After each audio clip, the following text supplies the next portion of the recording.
एक गोवर्धन नाम का बहुत बड़ा डाकू था। उसने कभी राम कृष्ण हरि कोई चर्चा नहीं सुनी थी।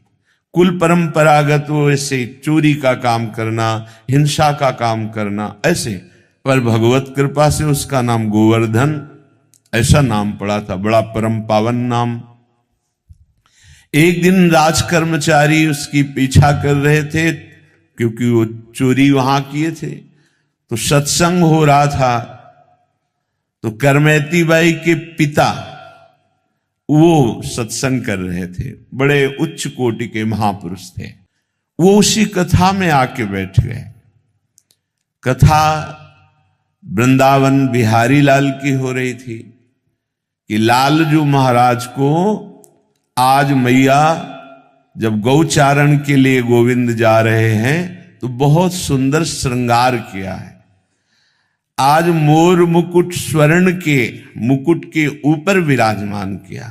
मोर का पंख स्वर्णिम मुकुट है। अब वो चोर था, स्वर्ण की बात सुनते उसके एकदम सावधान हो गए कान। अभी 10 वर्ष के हैं, हाथ में लकुट दी वो भी स्वर्ण की, कमर में करधनी बंधी वो भी स्वर्ण की, बहुत हीरो से जटित बाजूबंद हैं, वक्षा स्थल में हार आदि आभूषण हैं। अब तो उसको लगा कि इतना धनी बालक 10 वर्ष का, हम इधर उधर चोरी करते हैं, अगर इसको लूट ले तो हम धनी हो जाएंगे। विचार तो बहुत बढ़िया बना, जो गोविंद को लूट ले उससे बड़ा धनी और कौन हो सकता है। बहुत ही प्रवीण बलवान चोरी में था। कथा संपन्न हुई। व्यास भगवान जो कथा कह रहे थे उनके समीप गए। परशुराम जी उनका नाम था। कहा तुम डरना मत। उनका मैं क्यों डरूंगा आपसे। बोले मैं अपना परिचय बताता हूं, मैं गोवर्धन डाकू हूं। कहा बढ़िया है भाई, तुम्हारा नाम तो बहुत बढ़िया है, हमसे क्या काम। पता बताओ, ये जो अभी धनी बालक की बात आपने की, इसको मैं लूटूंगा। बड़े प्यार से देखा हूं उनका, हो भगवान की कृपा हो गई इस जीव पर, भगवान की कृपा। बोले भाई तुम्हारी क्या ताकत है, बड़े से बड़ा कोई डाकू उनको नहीं लूट सकता। तो उन्होंने कहा तुम हमें जानते नहीं, एक बार अगर हम ठान ले तो निश्चित हम उसे लूट लेते हैं। तो उनका ऐसा कोई बलवान ही नहीं हुआ कि हम जिनकी बात कर रहे हैं उनको लूट ले। तत्काल उसने बड़ी सी चाकू निकाली और कहा पता चुपचाप लिखो, हम जरूर उसको लूटेंगे। और देखो हम चोर जरूर हैं, लेकिन हम बहुत जिद्दी स्वभाव के हैं। तुम्हारे सामने कसम खाते हैं हम, जब तक हम उसे लूट नहीं लेंगे पानी नहीं पिएंगे। अब तो परशुराम जी जो व्यास जी थे उनको बड़ा सुख मिला कि भगवान कैसी कृपा जीव पर करते हैं। तो उनका भाई सुनो, उनका नाम कृष्ण है। वो वृंदावन में गौएं चराते हैं, पर वो देखने को तो 10 वर्ष के हैं, पर प्रवीणता उनकी बहुत बड़ी है। वो जल्दी किसी के फुसलाने में फुसलने वाले नहीं और धमकाने में डरने वाले नहीं। तुमने ठान लिया इसलिए मुझे लगता है तुम लूट सकते हो, क्योंकि जो ठान ले, निश्चय कर ले, तो ये दुर्लभ नहीं है, फिर ये मिल सकते हैं। उसने कहा पक्का, पर मुझे नाम पता नहीं, याद रहे कि ना रहे, नाम बताओ। तो उनका सहज सरल नाम का श्याम सुंदर है। श्याम सुंदर, श्याम सुंदर, वृंदावन में श्याम सुंदर, वृंदावन में श्याम सुंदर। बड़ी सावधानी से श्याम सुंदर नाम है उनका। वृंदावन में जब चलने लगे तो परशुराम जी ने कहा भाई आखिरी उपाय मैं बता देता हूं, जब तुम्हारा बल ना चले तो देखो हमारे अभी हम लाते हैं, हमारे घर में ठाकुर को भोग लगाने के लिए माखन मिश्री है, और उसको ये बहुत प्यारा है माखन मिश्री। जब वो तुम्हारी घुड़की से, तुम्हारी चतुरता से ना लूटे तो फिर प्यार से तुम उसे लूट सकते हो। ये माखन मिश्री खवाना और लूट लेना। हाँ हाँ, ये बात तो ठीक है, माखन मिश्री भी रख ली। पैदल वहां से चला वृंदावन के लिए। वृंदावन श्याम सुंदर, वृंदावन श्याम सुंदर। कैसी भगवान की कृपा होती है।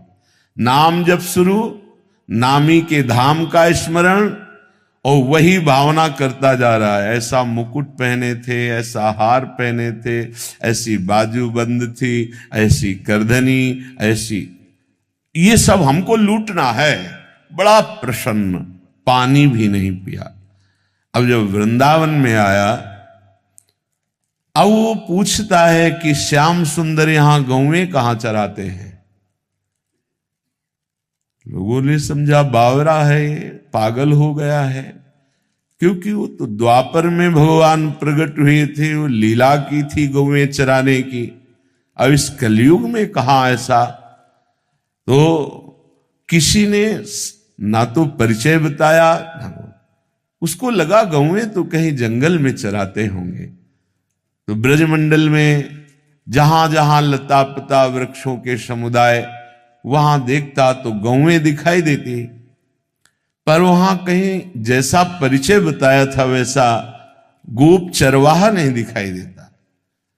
प्यास से व्याकुल, भूख से व्याकुल, लूटने का दृढ़ संकल्प, पुकारा श्याम सुंदर, श्याम सुंदर। कोई आर्त भाव से भगवान को पुकारे तो भगवान एक ही नाम में प्रकाशित हो जाते हैं। एक बार जिन नाम लिय, हित सो हुए अति दीन। हार गया ढूंढते ढूंढते, लूटने की कसम खाई है, अगर नहीं मिले तो पानी भी नहीं पीऊंगा, प्राण भले त्याग दूं। जहां ऐसा समर्पण, और जो हार गया तो उसके हृदय में आर्त भाव आ जाता है। श्याम सुंदर, दृश्य बदल गया। जब आंख खोली तो देखा बहुत ही दिव्य, सब नवीन गौएं, ऐसी गौएं जिनके देखने मात्र से उसके हृदय की प्यास, भूख की जलन शांत हो गई, क्योंकि सब श्रुति स्वरूपा, भगवत स्वरूपा है। बड़े दिव्य सखा, सब भगवान की अवस्था के, कोई गोरे, कोई सावरे, सब खेल रहे हैं। और उनके मध्य में जैसा कथा में सुना था वैसा ही प्रभु को देखा। सोचा ये तो बालक है, सखा लोग, ये हमारा क्या कर लेंगे। गया श्याम सुंदर, प्रभु बहुत मुस्कुराकर नेत्र नचाते हुए देखे। हाँ जी, इधर आओ, हमें तुमसे बात करनी। तो भगवान नजदीक गए। हाँ बोल, क्या बात। उसने देखा कि बालक तो है लेकिन बहुत ही निर्भय है। उन्होंने कहा ठीक से बात करो, तुमने अभी हमारा नाम नहीं सुना होगा। ठाकुर जी ने कहा भैया बता दे तेरा नाम क्या है। बोले गोवर्धन। तो बोले हमारा नाम नहीं सुना होगा, हमारा नाम है गोवर्धन धारी, तेरे से बड़ा नाम है। अब उसने कहा कि देखो बातें मत बनाओ, अपने मुकुट उतारो, बाजूबंद उतारो, ये करधनी उतारो, ये सब रखो, जानते हो हम चोर हैं। भगवान ने कहा भैया गलत जगह आ गए, तुमसे हम बड़े चोर हैं। हम चित्त चुराते हैं, अनेक जन्मों के संचित पापों को चुरा लेते हैं, तुम हमें डरा नहीं सकते। उसको बहुत प्यास भी लगी थी, भूख भी लगी थी। उसने सोचा कि आखिरी वाला दांव, ये बहुत प्रवीण बालक है, जैसा पंडित जी कह रहे थे कि भयभीत भी नहीं होगा और फुसलाने में आ सकता है। अब तो माखन मिश्री निकाली और कहा लाला ये माखन मिश्री खा लो। प्रभु ने देखा, अच्छा तुम मुझे माखन मिश्री पवाना चाहते हो। माखन मिश्री उन महाभागवत के कर कमल द्वारा भावना से दिया हुआ था, प्रभु ये जीव भटका हुआ है, ये सत्संग से प्रभावित होकर आपकी तरफ चला है, नाथ ये भेंट स्वीकार कर लेना। भगवान ने वो माखन मिश्री की, अरे ये परशुराम महाभागवत के द्वारा दी हुई, भगवान ने पाया और उसे कहा, सुन तूने भी नहीं पाया ना, थोड़ा पाले। उसने कहा मुझे ये नहीं पाला, मुझे अपने आभूषण उतार। एक बार तू थोड़ा पाले धैर्य पूर्वक, मैं स्वयं आभूषण उतार के दे दूंगा। मेरी मैया के पास ऐसे ढेर सारे आभूषण है, तू और कहेगा तो तुझे और दे दूंगा। उस जीव ही चखा भगवत प्रसाद, सब अंतःकरण की मलिनता नष्ट हुई, प्रेम नेत्र खुले, चरणों में गिर, अरे प्रभु प्रभु, आर्त भाव से त्राहिमाम त्राहिमाम। भगवान ने कहा ये आभूषण ले जा। बोले नहीं प्रभु अब नहीं, मुझे जो जन्म जन्मांतर से सुख की आकांक्षा से हिंसा चोरी पापाचरण कर रहा था, आज आपकी कृपा से वो सब भ्रम नष्ट हो गया।